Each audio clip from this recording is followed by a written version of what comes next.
May bagong kulay, ang samurai.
Okay, bago po tayo mag-start mga ka-riders, pakita ko muna po yung exact location nitong Consuerte Motors dito po sa Los Baños, Laguna. Okay, ito po kanilang address, 5431 National Highway, Maahas, Los Baños, Laguna. Kaya sa mga interesado pong kumuha ng motorsiklo ng Skyway, ng Keyway, SYM at saka Euromotor.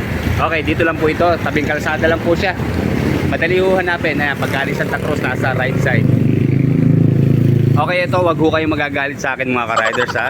At meron ho tayong bagong naispatan na motorsiklo dito. Sa mga nakakuha na po ng Samurai 155, baka manghinayang po kayo dahil meron ho silang bagong labas na kulay. Ayan, di ba, napakagwapo. Naglabas po ngayon 2024 na bagong kulay itong Samurai na gray green ang kulay. Ayan.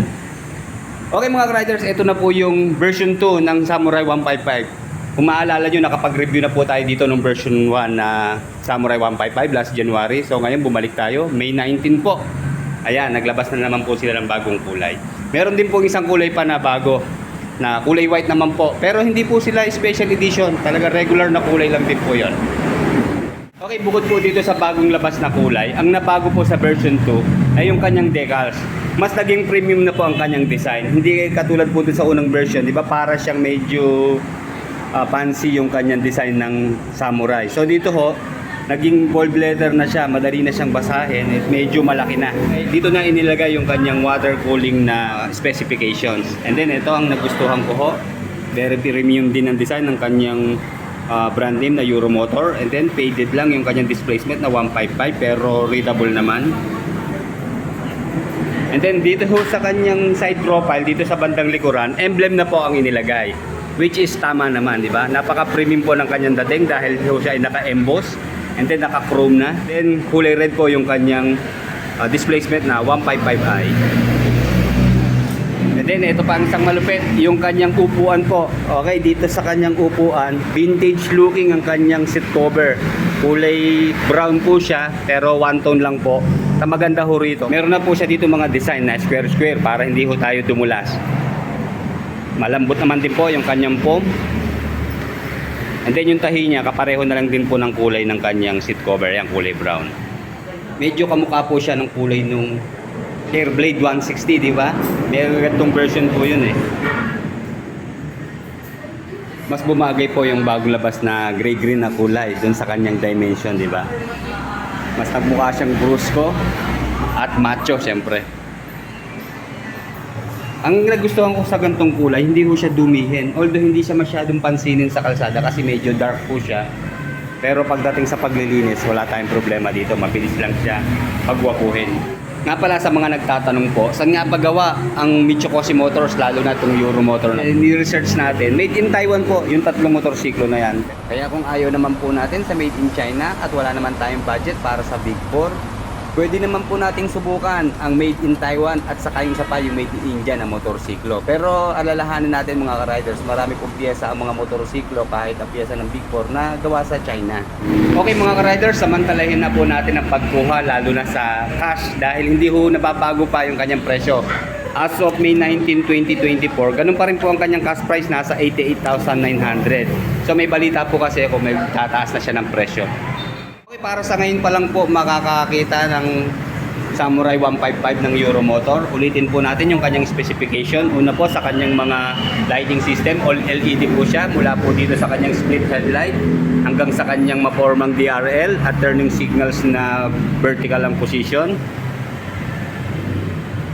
Kahit malakas po yung kanyang LED na ilaw, hindi po siya nakakasilaw kasi yung po kanyang direction ay payuko po.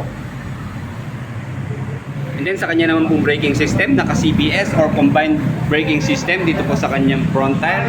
Meron po tayo dito single disc na meron pong dual piston caliper. At ang advantage nga po ng Euro Motor Samurai 155, naka disc brake na rin po sa kanyang rear. Ayan, single disc na meron pong dual piston caliper. And then panalo rin po sa sukat ng gulong dito sa rear, meron po siyang size na 120 by 70 by 14, and then tubeless na rin po siya na meron pong brand na Cordial. Ang Cordial tire po ay made in China po. And then naka single sided shock pa rin po sa kanyang rear suspension. And then ang premium din po ang dating ng kanyang muffler. Dito po sa kanyang stock muffler, meron po siyang heat guard na plastic. And then hindi po perfect round shape yung kanyang muffler, medyo may pagka-oblong po siya. At protected din po ng isa pang heat guard dito sa kanyang tip. And then kahit wala pong heat guard yung kanyang elbow, okay lang po dahil nakatulong naman po itong kanyang radiator cover para harangan yung ating paa para hindi tayo mapadikit sa kanyang elbow. Okay, liquid cooled na po ang Samurai 155 kaya meron po siya ritong radiator. Baka mapagkamalan nyo po kasing design lang siya pero cover po talaga ng radiator yan. Medyo malalim lang po yung kanyang lalagyan po ng engine oil. Meron po siyang capacity na 800 ml. And then sa gear oil capacity naman po nasa 120 ml. Isa po sa special features ng Samurai 155i, meron po siyang enhanced smart power plus. And then wala na po siyang kickstart dito sa kanyang crankcase. And then isa pang safety features, meron pong kill switch yung kanyang side stand. At ang kanyang center stand naman po, ayan, maganda at malapad, makakapalambakan. And then sulit din po sa kanyang front tire dahil may sukat po ito na 100 by 80 by 14 kaya medyo mataba po siya. And then naka single disc na meron pong dual piston caliper dito sa front at telescopic fork na front suspension. Parang na-imagine ko po parang mas bagay sa kanya ang kulay bronze na mag wheels, di ba? Para mas mag-highlight po siya, mas maging terno sa kanyang upuan, di ba? Pero pwede naman tayo magpakulay dito eh. Dahil ito naman po ay matte black lang ang kulay, wala naman siyang mga sticker kaya mabilis po yung kulayan. And then panalo rin po sa kanyang mga lighting system dito po sa tail. Sa tail light po niya, LED, stoplight LED rin po at sa turning signals nakabukod naman siya. Flexible na LED lamp din po dito sa kanyang turning signals. And then meron pa siyang extra lamp para sa ating plate number dito po sa ilalim, LED rin po yan at saka reflector dito sa gitna. Okay, kahit medyo makitid po yung kanyang rear fender, okay lang po dahil meron pa siya ritong tire hugger. Pero mas maganda, maglagay tayo, may mga nabibili naman sa aftermarket, yung mas mahaba po para less ang talsik ng putik. Lalo ngayon, magtatagulan na po. Okay, lalagyan po natin ng battery para sa mga hindi pa po nakakakita ng kanyang instrument panel. Tutulungan po tayo ni Sir Van para ma-installan ng battery. Okay, habang ini-installan, check po natin yung kanyang mababang ground clearance. Nasa 110 mm lang po ang kanyang sukat, kaya kita nyo mababa po siya. Yun lang, dito ho kasi nakapwesto yung ating battery sa floorboard, medyo mababa. So Pag mabataas po ang baha, wag na ho nating ipilit sabak. Iwas-iwas na tayo, hanap na tayo ng alternate route. And then sa seat height naman po niya, meron siyang taas na 780 mm. At meron pong kabuang timbang na 108 kilos sa kanyang dry weight, ang Samurai 155i. Okay, ito po talaga ang hinahanap ko sa isang motorsiklo. Yung marami ho siyang safety features kagaya po nitong kanyang passing light dito sa left side. Ayan, nandito po ang button. Okay, high beam, low beam naman. Horn, at saka yung kanyang turning signals. Sensya na mga ka-rider sa medyo against the light po tayo. Then ito po yung magandang features niya, yung kanyang idling stop para makasave po tayo sa gasolina. Automatic shutdown po yung ating engine kapag hindi ginagamit. Then sa kanya naman pong switch ng headlight at saka switch off. Andito po yung kanyang electric starter push button. Fully digital po ang kanyang instrument panel. Ayan, pagkatapos makikita na natin. And then nandito po yung kanyang dalawang soft touch na button. Another special features, meron pong stick key yung kanyang ignition. Dahil nakakiles po siya, in case na malobat yung ating baterya sa remote, ito po siya. Ayan. No problem dahil meron po itong susi pa. Ayan, nandito po sa tabi, mamaya i-demo sa atin ni Sir Van. Yan, dito ho yan nakasaksak eh, susi, sa gitna rin. And then yung kanyang bottom po ng seat, nandyan. And then meron po siyang pocket dito na medyo malalim at malapad, kaya marami po tayo may ilalagay. Then nakabukod po dito sa left side yung kanyang isa pang pocket na merong cover. Ayan. And then yung charging port niya sir, nandito nga pala sa kabila, napikuli tayo. Wala ho dito yung charging port. Ito po pala ang charging port dito sa taas ng kanyang ignition. Ayan, USB ready na rin po siya na single lang po yung kanyang port. Okay, muli pong i-demo sa atin ni Sir Van. Shoutout Sir Van, yung kanyang activation. Okay, sige sir, paki-on nga po.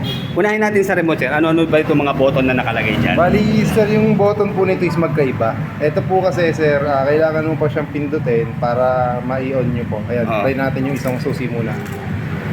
Pindot. Pagka nag-blue na po, i-on nyo na po. Ayan. Okay. Okay, napansin ko mas readable po yung kanyang digital na meter. Ayan, no? Nandito po sa taas yung kanyang clock, speedometer, RPM, and then odometer, temperature, and then yung kanya naman pong fuel indicator, and then yung kanyang check engine sign, and then sa taas, ito po yung kanyang turning signals. Ayan, left, right, turning signals. Okay sir, balik ako dyan sa yung remote. Bakit sir magkaiba? Ano ba yung pagkakaiba niya? Sir, ito po kasing isa, meron po siyang sensor na tinatawag. Ayun Okay. po. Pagka po lumapit kayo sa motor, automatic, pwede mo na siyang buhayin. Okay. Kung saan siya mag-on? Hindi naman. Hindi pa. Pipindutin i-switch niyo lang pa. po ito. Basta dito yun sir pag naka-on tong isa. Ito po, hindi ko po yan pipindutin. Pero Okay. may i-on natin. Okay, Ayun pa. ayun. Sensor siya, no? Sensor. Tapos yung is naman, Pipindutin pa po. okay, pipindutin. Then itong dalawang button pa, pareho lang. Anong function ito sir? Taas, Ito po, taas. sir, Locator ba? Tama ba? Apa, sir. Halimbawa Okay. po, nakapark po kayo sa maraming motor, hindi nyo Oh. po makita yung motor nyo. Okay. Ayun, pindutin nyo lang po. Then yung nasa gitna sir, Alarm po. may alarm na siya. Sir. Okay, sige, testingin natin yung alarm sir. And then sir, nabawa, nalobat ang ating remote. Pwede natin pakita yung kanyang stick key. Apo, Yung sir. kanyang stick key. Saan ba nakalagay? Pagka po nalobad yung ating remote, dito lang po. Yung kanyang parang Ayan. susi na po. Ito ba sir, tanong ko lang, nagagawan ba ng duplicate ito? Opa, pwede. Pero pwede yan, ano? Sige. Then, okay. Tapos, parang regular na siya na disusing motor. Iyan Ayan. nyo lang po. Okay, sa gitna, sa knob niya, no? Ayun po, wala na. Sige nga, testing nga natin. Ayan, okay, ayan. Meron po siyang kulay blue na LED sa palibot ng ignition niya. Okay sir, check po natin yung kanyang turning signals nga. Pa-check nga. Ayan mga ka-riders, makita nyo, ang ganda ng position niya, di ba, vertical. Madali siya makita. And then sa DRL nga po. May switch po yung DRL niya. Ayan, di ba? Para siyang anghel dito, di ba? Para pakpak ng anghel. Ang ganda, puting-puti. And then sa kanya naman pong low beam, ito po sa gitna. Ayan. Hindi ho tayo nasisilaw kasi nga po yung direction niya pababa. And then i-high beam nga natin, sir. Sir, Ayan, okay. Ito magkabilang side, ang kanyang high beam. Then sir, passing light. Passing light, sir. Okay, ayan. Pag naka-high beam po siya, hindi gagana yung kanyang passing light. Okay, tama. Sige sir, sa pang passing light. Okay, yan, sa emergency. And then, pakibusina nga sir. Okay, ito, solid yung busina niya. Nabibingi ho tayo dito. Wala lang siyang hazard sir, ano po? Okay. And then sir, sa tail light naman, check natin yung kanyang tail light. Okay, sa tail light niya ito, unique din, no? Parang letter C na magkabila. And then, pag nag-stoplight po, ito yung tatlong Adidas dito na logo. Yan, meron siyang mapula na kulay yan pag nag-stop tayo. And then, sa turning signals nga, sir, check nga natin itong LED na turning signals. Okay, yan, may plastic lang po pero malakas po siya. Ayan, kitang-kita po. Meron siyang tatlong diode magkabila. Ayos. Sir, pag check yung underseat compartment, saan tayo? Ito po, tapat nyo lang po sa seat. Sa seat, itatapat. And then, oh, yun, tumunog na. Okay, ayan, kita nyo, ang laki po ng kanyang underseat storage. Sandali, susukat ko yung pambansang helmet natin. Okay, medium size na full face helmet. Check natin. Ang kasya naman siya. Titingnan na natin kung may isasara, ano po. Ayan, kaya naman, medyo maglalak naman siya. Ito naman na flexible din naman yung kanyang upuan. Medyo sasama yan sa korte niya. Okay, kasya po itong ating helmet. And then dito nga po nakapwesto yung kanyang coolant pag magre-refill po tayo. Ayan, hindi na tayo kailangan umupo. Kahit nakatayo, makakapagsalin tayo. And then makikita po natin dito yung level ng ating coolant kung mataas na ba o mababa na. Okay, correct me if I'm wrong mga ka-riders ha. Parang mas nalalakihan po ako sa U-Box ng version 2 nitong Samurai Eye. Kasi nagsukat nga po tayo ng helmet dun sa unang version. Medyo hindi natin naipasok yung helmet natin. So dito po, pasok siya. So ayun, parang mas lumapad nga po ito at lumalim. And then ganun pa rin po ang kanyang fuel tank capacity nasa 6.5 liters. And then sa kanya naman pong fuel consumption sa research natin, 56 kilometers per 1 liter.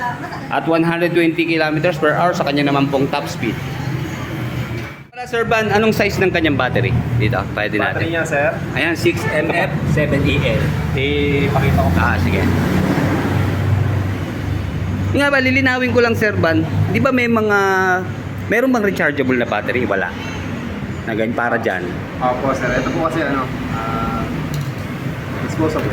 Disposable Opo, siya. hindi na po kasi pwede tanggalin itong takip. Okay. Yung iba kasi nasalinan pa ng mga liquid na Tubig ng baterya, ano? Ito, sir, hindi. Pero lifespan yan, sir, mga 1 taon lang ba talaga? 1 to 2 years. 2 taon ang maximum niya, ano? Yes, sir. Okay. Minsan natagal pa to hanggang 3 years. Depende po. Kasi minsan laging bukas ang ilaw nung... Malakas kumonsumo, ano? Bukas lahat ng ilaw kahit umaga. Tapos dito nagde-charge, medyo malakas talaga. Tapos naka-digital panel ba, di ba? Yes, sir. Konsumo talaga sa battery, ano? Tipid naman ng LED light. Kaso minsan ginagamit to para sa charging nila, charging sa cellphone. Yun lang. Tapos kahit umaga, bukas yung ilaw, medyo malakas talaga. Sa kotse nga, di ba? Yes, Yung sir. bilis din maka-discharge ng battery. Okay, salamat sa Sir Van na pagbigyan tayo lagyan ng battery. And then, sakto lang po yung kanyang side stand. Hindi siya masyadong tuwid. Matagilid siya. Hindi siya basta babara. Ayan. Okay, sakyan po natin ulit ha. Baka may pagbabago po sa kanyang height po eh. Ayan, dahil 780 yung kanyang seat height, medyo mataas po siya. Kahit 110 lang po yung kanyang ground clearance. Nasa upuan po talaga. Kapag makapal po ang upuan, lalo ito, ang ganda po ng foam niya. Siyempre, doon na tayo sa komportable. Hindi naman po tayo lagi nakatigil sa motorsiklo, di ba? At pag natakbo tayo, hindi na natin puna yung kanyang seat height. Okay, susukat po natin yung ating paa dito sa kanyang floorboard. Okay, sakto lang na naman po. Then, may space pa para sa ating hita at tuhod dito. Kahit meron ho siyang pocket, siya, spacious pa rin siya naman. Makakapaglagay pa po tayo ng isang bag dito sa gitna natin. And then yung kanyang upright position po ng manibela, tama lang din naman, medyo mataas siya. Kaya kahit mag turning radius tayo, hindi aabot sa ating hita. Basta proper po yung ating position ng riding, hindi tayo masyadong buka. Wala po siyang bar end, kaya mas maganda lagyan natin ng bar end, pero parang meron po yata na nakikita tayo, meron po pala, kaya lang medyo maliit lang kasi ang purpose po talaga niyan, pag tayo po ay umi-slide, dito muna po ang gagasgas, hindi yung ating kamay, unless ibuka natin yung kamay natin. Okay, dito kabila, saktuhan din po. then front brake. Kaya lang, madulas po yung ating tiles pero check natin yung kanyang front brake ha. Ayan, malakas po ang kapit. Iba talaga pag brand new. Okay yan. Alagaan lang din po natin sa brake pad. Siyempre pag lagi tayong gumagamit ng brake pad, mabilis po maupod yan. Then dito po sa kanyang rear brake. Bagay, ito nga po palang rear brake. Sorry, kala ko front brake. Rear brake po ito. Ito po naman ang front brake, itong sa right side na brake lever. Medyo shaky po yung kanyang preno dito sa front. Kasi responsive po talaga siya. And then sa kanya naman pong single-sided shock. Okay, nagbabounce naman po siya pero hindi ho kasing lambot ng ibang na-review natin. 2018 po. 20. 48 po.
Okay, nandito po si Manager Vanessa. Good morning po, ma'am.